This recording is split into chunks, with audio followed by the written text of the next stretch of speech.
मैं थोड़ा सा साइड में आ जाऊंगी ताकि मैं सबको संबोधित भी कर लूँ स्टेज पे। मैं वही नोट करी थी कि टाइम बहुत हो गया और मुझे थोड़ा सा ऐसे लगा कि जितनी बहुएं हैं वो उठ के चली गई हैं, थोड़ी सीनियर्स हमारी अभी भी टिकी हुई हैं। जेंट्स को तो इतना फर्क नहीं पड़ता, कोई और कार्यक्रम हो तो और बात है। तो आज शाम को इतना देर इंतजार करने के लिए आप सबका हार्दिक धन्यवाद। मैं अपने संबोधन की शुरुआत सबसे पहले करूंगी आज अभिनंदन के साथ। हमारे साथ श्री बलबीर सैनी जी हैं, पूर्व मंत्री, श्री आदर्श पाल जी संगठन मंत्री, मेरे बड़े भाई, सुशील जैन जी चेयरमैन यमुनानगर, अजय शर्मा जी पानीपत से जो हमारे यहाँ पे इलेक्शन कोऑर्डिनेटर लगे। आप बहुत अच्छे वक्ता है, मैं भी आपको एक कॉम्प्लीमेंट देना चाहूँगी। सीमा सैनी जी पत्नी श्री राजू सैनी जी हमारे जो यहाँ पे चेयरमैन की कैंडिडेट हैं, और जगदीश भाई बबलू जी एमसी पद के लिए जो इनका चुनाव चिन्ह उगता हुआ सूरज है। आज उनको हमने समर्थन दिया। आज हम एक टीम की तरह आज आपके सामने हैं। और जगदीश, ये योगेंद्र चौहान जी, प्रमोद त्यागी जी, सतपाल डिंडोरिया जी, गोल्डी जी, सुनील गुप्ता जी, संजय राठी जी। अगर मैंने प्रोटोकॉल में कोई नाम आगे पीछे कर दिया तो प्लीज उसके लिए माफी, क्योंकि 2 लिस्टों से यहाँ चल रहा था।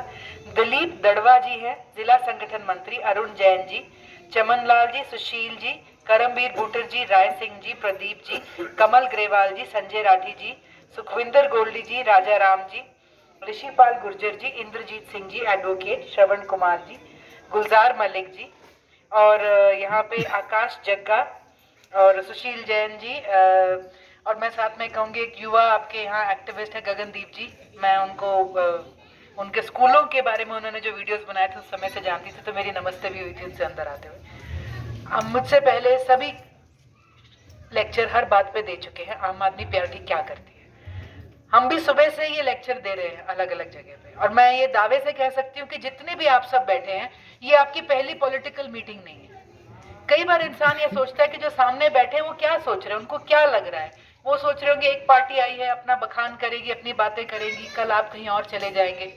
कई बार वहां बैठे बैठे ऐसा लगता है कि ये लड़ाई कहीं सीमा जी की, बबलू जी की, आम आदमी पार्टी की, आदर्श जी की, केजरीवाल जी की, मोदी जी के साथ, या ये इनकी लड़ाई है।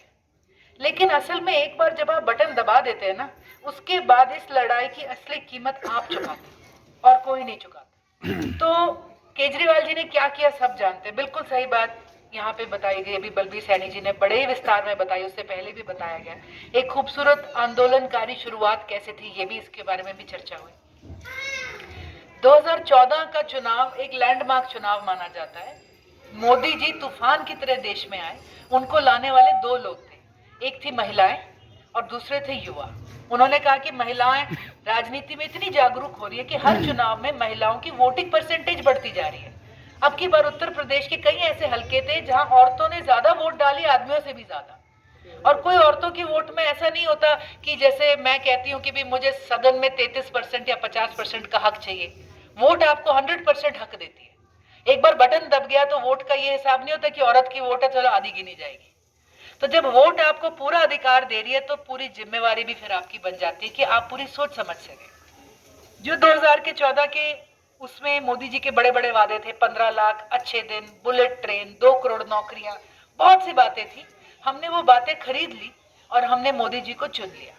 19 तक कहा गया कि थोड़ा सा समय और लगेगा, और दोबारा से देश में और हरियाणा प्रदेश में मोदी जी को फिर से चुना गया। आज हम कहाँ खड़े, आज ये आंकड़े आपको बताए गए होंगे। आज हरियाणा बेरोजगारी में नंबर 1 है। मैं ये इसलिए यह बात हमेशा याद दिलाती हूँ कि वो युवा थे, कॉलेज गोइंग, जो 18 साल के नए नए हुए थे। उन्हें लगा था ये नौकरी आ गई और मैं ये कहां से कहां पहुंच जाऊंगा। उनकी जिंदगी के 7 से 8 साल बीत चुके। आप भी याद करिए, आप 2014 में आपकी उम्र, आपका कारोबार कैसा था, आपकी इनकम कैसी थी, आपके 100 रुपए में कितना पेट्रोल और कितनी दाल आती थी, ये भी हमें याद कर लेना चाहिए। कितने स्कूल खुले हुए थे हरियाणा में, कितने सरकारी स्कूल बंद हो गए। तो ये जो युवा थे उस वक्त, आज बेरोजगारी में चरम सीमा पे। और सबसे खतरनाक आंकड़ा हमारा ये है कि आज हरियाणा में 20 से 25 साल का जो युवा है वो 85% बेरोजगार है। मतलब 100 में से 85 बच्चा, लड़का नहीं कह सकते क्योंकि लड़कियां भी नौकरियां मांग रही हैं, सब बेरोजगार है। तो किसी के बेटे ने अगर पिछले साल ग्रेजुएशन करी है तो मैं समझती हूँ शायद उसमें से मोस्ट ऑफ देम आज बेरोजगार होंगे। इस साल ग्रेजुएशन करेगा, अगले में करेगा, कोई कोचिंग ट्रेनिंग करके उससे अगले 24 में भी निकलेगा, तो आपका बच्चा बेरोजगारी में धक्के खाने वाला है। ये कीमत चुकाई हम। आज हमारे स्कूलों में क्या है, आप देख रहे हो कितने सरकारी स्कूल बंद कर दिए, उन्होंने कहा बच्चे नहीं आते। उन स्कूलों के अंदर बिल्डिंग है तो पढ़ाई नहीं है। मेरा कहने का मतलब पढ़ाई नहीं है से क्या है कि 8वीं के 10वीं के एवरेज सरकारी स्कूल के बच्चे से आपको मुझसे इंग्लिश में बात करो, वो कर नहीं पाएगा। इंग्लिश तो पास कर रहा है हर साल, लेकिन वो कर नहीं पाएगा, मैथ्स में इतना हाथ उसका सेट नहीं होगा, और आती भी होगी तो बोल नहीं पाएगा क्योंकि कॉन्फिडेंस नहीं दिया, ये स्कूल ने देना था उसे। तो मैं कहती हूँ इन बिल्डिंगों में आज पढ़ाई नहीं है जहां आप अपने बच्चों को भेज रहे हो। प्राइवेट स्कूलों के अंदर जम के लूट है। कोरोना के टाइम पे मैं नहीं समझती कोई भी ऐसा माँ बाप है जिसने धक्के ना खाए हो कि मेरे बच्चे को व्हाट्सएप ग्रुप से ना निकालो, मेरे बच्चे का एग्जाम होने दो, मेरे बच्चे का रिजल्ट मुझे दे दो।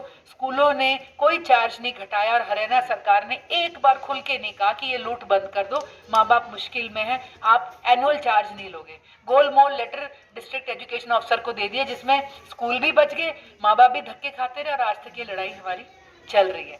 जो ये बिना एजुकेशन के जो डिग्री मिल जाती है आपके बच्चे को, इसमें नौकरी नहीं है। आप इमेजिन करते हो हमारे बच्चे यहाँ से बेंगलोर पुणे अप्लाई करके नौकरी ले सकते हैं। सब जानते हैं हमारे बच्चे पढ़ लेते हैं, एमए कर लेते हैं, लेकिन काम करने लायक नहीं बने। इसे कहते हैं जॉब रेडीनेस नहीं आई उनके अंदर। और इस डिग्री से जो नौकरी मिलती है उसमें पैसा नहीं है। 5,000, 8,000, 10,000, 15,000 गुड डील होगी, और ये 15,000 में भी बरकत नहीं है, ये भी आप जानते हैं। ये कीमत चुकाई हमने मोदी जी को चुनने के 2014 में, फिर उसके बाद 19 में। अभी देख रहे हैं, अभी भी लोग कह रहे हैं कि 24 में भी हम उसी टॉफी पे हमारा काम चल जाएगा। अभी वो कह रहे हैं कि आम आदमी पार्टी ना 24 में फाइट करेगी, 29 में आएगी। मैं कई बार सोच के घबरा जाती हूँ कि हम अफोर्ड कर सकते हैं। भिवानी में अभी एक बच्चा था, 3 साल से आर्मी की भर्तियां बंद है कोविड के नाम से। कोई रैली नहीं रुकी, कोई इनॉग्रेशन नहीं रुका, कोई चुनाव नहीं रुका, लेकिन भर्ती रुक गई। भिवानी में एक बच्चे ने सुसाइड कर लिया क्योंकि हमारे बच्चे फिजिकली फिट है हरियाणा के, शायद पढ़ाई में अव्वल नहीं होंगे, वो जाते थे इन नौकरियों के अंदर, सब बंद पड़ी है आज की तारीख में। मिट्टी में लिख के चला गया बच्चा क्योंकि उम्र पार हो गई थी उसकी। उसने कहा पापा अगली बार फौजी बन जाऊंगा। ये चीजें आपको हिला देती है और इन्हें हिलाना चाहिए। ये कीमत आपने चुकाई है, आपका परिवार चुका रहा है, आपका बच्चा चुका रहा है। कब तक चुकानी है ये हमने फैसला करना है। 24 में तक चुकानी है कि 29, 7 साल और देखने। 7 साल में अपने आसपास अपने घर में अपने बच्चों को देख लेना, क्या मैं अफोर्ड कर सकता हूँ इसके 7 साल इसी उसमें झोंकने को। हेल्थ में क्या हो रहा है ये सब जानते हैं। एम्प्लॉयमेंट सबसे बड़ा देश का चैलेंज है, आज नौकरी नहीं है। कोई प्रदेश पूरे देश में है ना तो वह है केजरीवाल जी का। उन्होंने 12 लाख नौकरी दिल्ली में दी है और जिंदगी में पहली बार ऐसा कमाल किया है। उन्होंने कहा मैंने रोजगार बजट बनाया है, डॉट गिन लिया है कि 20 लाख नौकरी 5 साल में कहां से निकालनी है, किस सेक्टर में से 1000, किस में से लाख, किस में से 100, हर अफसर को दे दिया। ये रहा प्रोजेक्ट, इसमें 2 साल में 15,000 नौकरी बननी है। ये फाइल चला दे, कहीं फाइल रुक गई मेरे पास उसी टाइम आ जाने। ये है काम करने का मॉडल। एक परेशानी से पैदा हुए थे कि हम कब तक यूं ही धक्के खाते रहेंगे। अब जनता के ऊपर है कि आपने कब तक धक्के खाने। और जो कहते हैं ना कि बड़ा टाइम लगा पंजाब में, मैं समझती हूँ कि 2014 में दिल्ली एक प्रदेश था जिसने केजरीवाल जी को चुना। आज उनके स्कूलों के क्या हाल है आज आप जानते हो।